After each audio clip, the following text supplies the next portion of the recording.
গতিকে আমি এতিয়া ৰাইজৰ দলৰ বিধায়ক হৈ গ'লো আজিৰ দিনটোৰ পৰা 3জন। আৰু আপোনালোকে সকলোৱে জানে যে উজনি অসমৰ হিন্দু মানুহৰ মাজত মই খিলঞ্জীয়া অসমীয়া মানুহৰ মাজত মই বাঘ, হয়নে নহয়? আৰু নামনি অসমত চেয়াৰমান আলী, মণ্ডল ডাঙৰীয়া, তেওঁলোক হ'ল একোটা বাঘ। হা, এতিয়া উজনি আৰু নামনি, হিন্দু আৰু মুছলমান চব লগ হৈ এইবাৰ 2026-ত এতিয়া 3জন 21-ত হৈ গ'লো। 26-ত আমি অতি কমেও 15জন বিধায়ক জিকাই লৈ যাব খোজোঁ। আৰু 2026-ৰ যি বিধানসভা হ'ব, সেই বিধানসভাত ৰাইজৰ দলৰ সহযোগিতা নোহোৱাকৈ যাতে কোনেও চৰকাৰ কৰিব নোৱাৰে তাৰ ব্যৱস্থা কৰিব খোজোঁ। কাৰণ ৰাইজৰ দল হ'লেহে প্ৰকৃত অৰ্থত অসমৰ উন্নয়ন হ'ব। আৰু হিন্দু মুছলমানৰ ৰাজনীতি বন্ধ হৈ অসমীয়া মানুহৰ উন্নয়নৰ ৰাজনীতি আৰম্ভ হ'ব। 15খন আসনত কংগ্ৰেছ দলৰ লগত মিত্ৰতা নিশ্চিত হৈছে। আমি চেয়াৰমান আলী ডাঙৰীয়াৰ কাৰণে আৰু মণ্ডল ডাঙৰীয়াৰ কাৰণেও আমি আসন বিচাৰিছোঁ। যদি পোনে আমাক আসন দি দিলে ভাল, যদি তেওঁলোকে দিবলৈ অক্ষম হয় তেতিয়াহ'লে চেয়াৰমান আলী ডাঙৰীয়া আৰু মণ্ডল ডাঙৰীয়া এই দুইজনে তেতিয়াহ'লে বন্ধুত্বমূলকভাৱে কংগ্ৰেছ দলৰ লগত একেলগতে নিৰ্বাচনত অৱতীৰ্ণ হ'ব। ভূপেন বৰাৰ দলত ত্যাগটো অসমৰ মানুহৰ কাৰণে, অসমৰ পৰিৱৰ্তনশীল মানুহৰ কাৰণে, অসমৰ সাম্প্ৰদায়িকতাবাদ বিৰোধী মানুহবিলাকৰ কাৰণে এটা অত্যন্ত বেদনাদায়ক খবৰ কঢ়িয়াই আনিছোঁ।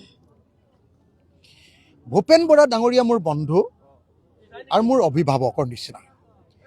কিন্তু ভূপেন বৰা ডাঙৰীয়াই যদি কংগ্ৰেছ এৰি বিজেপিলৈ যায় তেতিয়াহ'লে ভূপেন বৰা ডাঙৰীয়াৰ আটাইতকৈ ডাঙৰ শত্ৰু হ'ব অখিল গগৈ।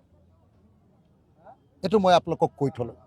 সেইকাৰণে মই ভূপেন দাক আজি কলগাছিয়াৰ পৰা আপোনালোকৰ জৰিয়তে ভূপেন দাক আহ্বান জনাইছোঁ। আজি ৰাতিপুৱাই মই তেওঁলৈ মেছেজ পঠিয়াইছোঁ।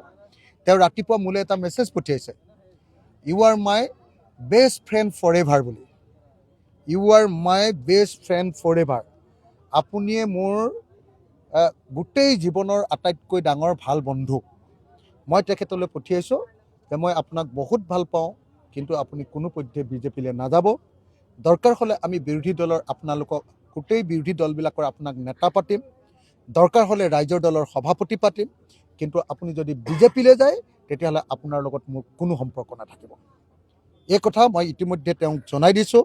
আৰু আশা কৰে যে ইমান দিন হিমন্ত বিশ্ব শৰ্মাৰ বিৰুদ্ধে চিঞৰি থকা মানুহটোৱে এতিয়া যেন হিমন্ত বিশ্ব শৰ্মাৰ ওচৰত চাৰেণ্ডাৰ নকৰে, হিমন্ত বিশ্ব শৰ্মাৰ ওচৰত আত্মসমৰ্পণ নকৰে, আৰু হিমন্ত বিশ্ব শৰ্মাৰ ভৰিত ধৰিবলৈ যাতে নাযায়। তেওঁ বিধায়ক হাবিব ৰফিকুল ইছলাম এটা অভিযোগ আছে যে অখিল গগৈ ডাঙৰীয়াই উজনিত নামনিত আহি যেনেকৈ বিয়া প্ৰীতি কৰে, উজনিত সংখ্যালঘু মানুহক অত্যাচাৰ কৰিলে তেখেতে মাত নামাতিবলৈ অভিযোগ কৰিছে।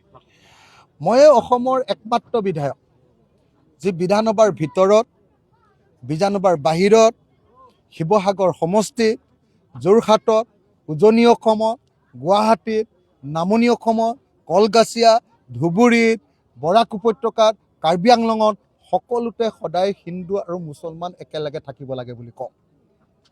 মোৰ বাহিৰে এনেকুৱা কোনো মানুহ নাই। EIDF-টো গৈ উজনি অসমত ক'ব নোৱাৰে, হিমন্ত বিশ্ব শৰ্মাইতো আৰু সি নামনি অসমত কথা ক'ব নোৱাৰে। কিন্তু মই উজনি অসমৰ নামঘৰত যেনেকৈ অনবৰতে গৈ কথা ক'ব পাৰোঁ, তেনেকৈ নামনি অসমৰ মছজিদত আহিও মই ৰাতি 2টা বজাতো কথা ক'ব পাৰোঁ। মই হ'লোঁ অসমৰ সমন্বয়ৰ প্ৰতীক। মই হ'লোঁ অসমৰ সমন্বয়ৰ কাৰণে কাম কৰি থকা এজন মানুহ। গতিকে এই মানুহজনক যদি ৰফিকুল ইছলামে এনেকুৱা কথা কৈছে, তাৰ অৰ্থটো হ'ল যে ৰফিকুল ইছলাম এজন সাম্প্ৰদায়িক ব্যক্তি। তেওঁ হিন্দু মুছলমানৰ ৰাজনীতি কৰে। গতিকে তেওঁ ক'ৰবাত এটা সাম্প্ৰদায়িকতাৰ ৰহণ সানিব খুজিছে। মই ৰফিকুল ইছলাম ডাঙৰীয়া, তেওঁ পঢ়া শুনা মানুহ, তেওঁ ইউনিভাৰ্চিটিৰ প্ৰফেচাৰ আছিলে, কিন্তু তেওঁক এনেকুৱা ধৰণৰ সাম্প্ৰদায়িক কথা নক'বৰ কাৰণে আহ্বান জনাইছোঁ। আৰু মই তেখেতক আহ্বান জনাম যে হিন্দু সাম্প্ৰদায়িক দল বিজেপিক যেনেকৈ আমি ঘৃণা কৰোঁ, মুছলমান সাম্প্ৰদায়িক দল EIDF-কো আমি ঘৃণা কৰোঁ। আৰু সেইকাৰণে ৰফিকুল ইছলামৰ এনেকুৱা কথাৰ কোনো গুৰুত্ব আমাৰ সন্মুখত নাই। এটা কথা সুধিম, এই ৰংঘৰত গৈ কলগাছিৰ এজন যুৱকে এটা ভিডিঅ' বনাইছিল আৰু সেই সন্দৰ্ভত এটা পোষ্ট কৰিছিল, আৰু তাৰপিছতে কলগাছি আৰক্ষীক গ্ৰেপ্তাৰ কৰিছে। কিবা ক'ব নেকি? খুব ভাল হৈছে, খুব ভাল হৈছে।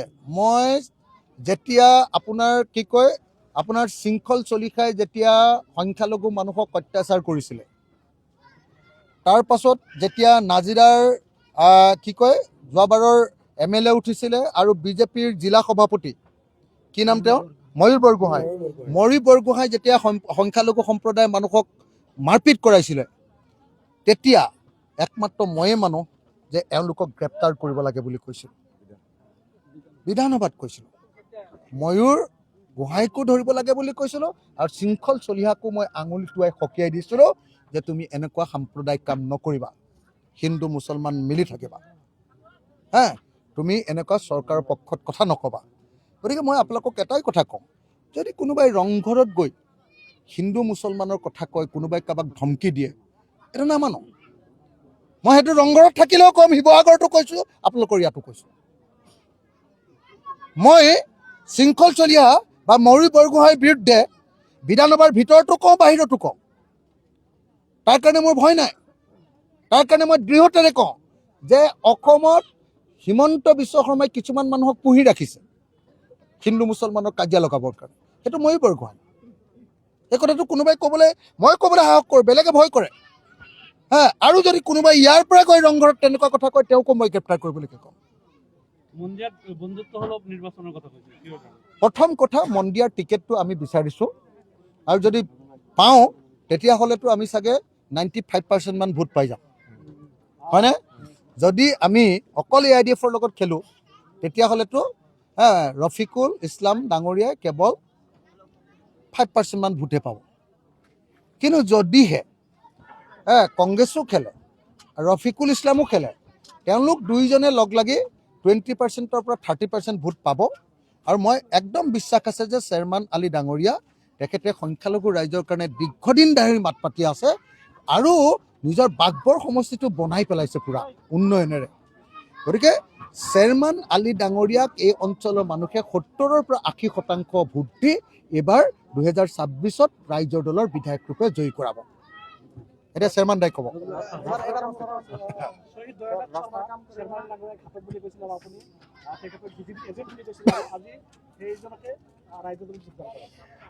চেয়াৰমান দাই কেতিয়াবা এটা দুটা কথাত মই সমালোচনা কৰিছিলোঁ, হয়, মোকো কেতিয়াবা চেয়াৰমান দাই সমালোচনা কৰিছিল।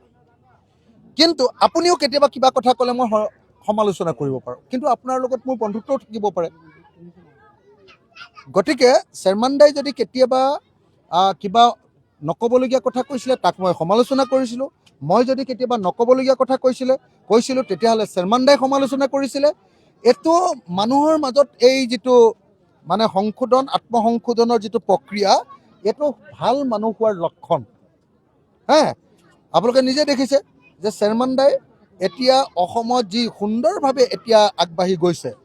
2026 চনত চেয়াৰমান দা যদি জিকি যায়, আমাৰ চৰকাৰ যদি কয়, চেয়াৰমান দাটো মন্ত্ৰীও হ'ব। কথাটো বুজিছেনে নাই আপোনালোকে? গতিকে আপোনালোকে নিজৰ মাজৰ পৰা নিজৰ সমষ্টিৰ মানুহে চেয়াৰমান দাৰ বিৰুদ্ধে এনেকৈ খুচি নাথাকিব। এইবাৰ চেয়াৰমান দাক জিকাই পঠিয়াওক। আপোনালোকৰ সংখ্যালঘু মন্ত্ৰী বিধায়ক যিগাল পঠিয়াই সেইগালে একো নেমাতেগে বিধানসভাত, একো নেমাতে। মতা মানুহজন চেয়াৰমান, মতা মানুহজন মণ্ডল ডাঙৰীয়া, এই মানুহ দুজনক আপোনালোকে জিকাই পঠিয়াব লাগে। মই আপোনালোকে কোন দুজনক কৈছোঁ আপোনালোকে চাইছেনে নাই? অসম বিধানসভাত আটাইতকৈ মাত পাতিব পৰা, সন্মানীয়, পঢ়া শুনা কৰা সেইকেইজন বিধায়ককে মই লৈছোঁ। বাকী বিধায়কক লৈছোঁ নেকি কংগ্ৰেছৰ, যিবিলাকে এনে গৈ বহি তাত টোপনিয়ে থাকে? গতিকে আপোনালোকে চেয়াৰমান আলী ডাঙৰীয়াক এনে খুচি দিগদাৰ কৰি নাথাকিব প্লিজ। কংগ্ৰেছত যে ভূপেন বৰা গুচি গ'ল আৰু বহু নেতাই গুচি গৈ আছে বা দল ত্যাগ কৰি আছে, বিজেপি দলত যোগদান কৰি আছে। এনে ক্ষেত্ৰত অভিযোগ এটাই, কেৱল ৰকিবুল হুছেইন। তো সেই ৰকিবুল হুছেইনক যোৱা লোকসভা নিৰ্বাচনত আপুনি দেহে কেহে খাটি MP বনাই দিছে, কি ক'ব? মানে মই ভাবোঁ যে আজিৰ দিনটোত মই বেলেগ দল কংগ্ৰেছ দলৰ বিৰুদ্ধে কোনো সমালোচনা কৰা উচিত নহ'ব। কাৰণ আজিৰ দিনটোত আমাৰ দললৈ 2জন নতুন বিধায়ক আহিছে। আজিৰ দিনটো মোৰ কাৰণে অতি আনন্দৰ দিন, আমাৰ ৰাইজৰ দলৰ কাৰণে এটা ঐতিহাসিক দিন। এই দলটোক বেলেগ দলৰ মানুহক গালি পাৰি, বেলেগ দলৰ মানুহক সমালোচনা কৰি মই আজি আৰু কলুষিত নকৰোঁ। গতিকে আজিৰ দিনটোত মই উত্তৰ নিদিওঁ, ভৱিষ্যতে মই যেতিয়া আহিম তেতিয়া সুধিম। এতিয়া চেয়াৰমান দাই ক'ব। চেয়াৰমান দাই।